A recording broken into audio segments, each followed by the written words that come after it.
Welcome to The Explainer. Today we are diving deep into the one rule in prop firm trading that takes out more traders than anything else: drawdown.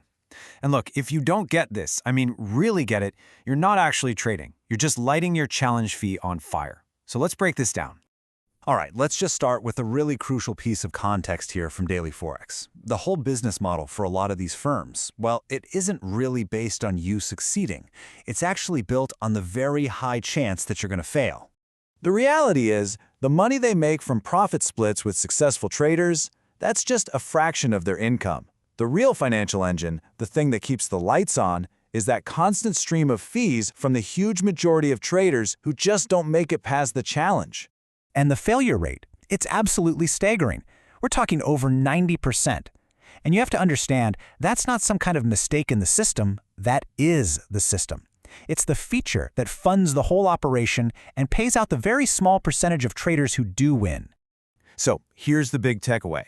You are not just trading against the market. No, you are trading against a razor-sharp filter that's designed to disqualify you for even the slightest mistake.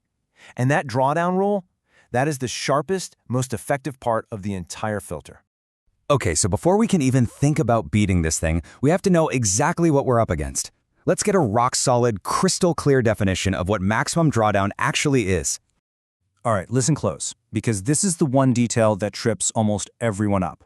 Maximum drawdown is not measured from your starting balance. I'll say it again, it is not from your starting balance. It's the biggest drop your account equity takes from its highest peak. And that single distinction, it changes the entire game. And this chart illustrates it perfectly. See those circles? The drawdown clock doesn't start ticking until after your equity hits a new high. Every single time you make a new high watermark, you're also creating a brand new potential failure point. So now that we get the concept, let's look at the two different battlefields where it's used: static drawdown versus trailing drawdown. And believe me, which one you're trading under changes absolutely everything. So on one side, you've got static drawdown. It's simple, it's predictable, it's a fixed line in the sand. But on the other side, you have trailing drawdown. Our sources call this the single most lethal mechanism in the entire industry. It's a moving target, and it is absolutely designed to catch you. Okay, first up, static. This is the easy one. If you've got a $100,000 account with a 10% drawdown, your failure point is locked in at $90,000 forever. It never moves. So if you make $5,000, great, your equity is at 105, but that floor is still at 90. Your safety cushion just got a lot bigger. The floor is basically concrete. And now, trailing drawdown. With this one, the floor isn't concrete, it's quicksand. Every single time your equity hits a new peak, that failure floor gets dragged right up behind you. And here is the absolutely critical part. It never, ever goes back down. So let's really dig into this trap.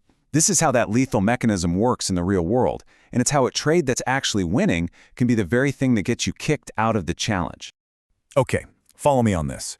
You start at 100K, so your failure floor is 90K. Easy enough. Now, you get into a great trade and your open equity hits a new peak of $105,000. Instantly, without you doing anything, the system drags your failure floor up to $95,000 and locks it there. It's permanent. But then, the market reverses. The trade comes all the way back to your entry and your equity is back at 100K. You think, phew, I'm safe, I'm at break even. Nope, you failed. Why? Because your $100,000 account is now below that new, unforgiving $95,000 floor.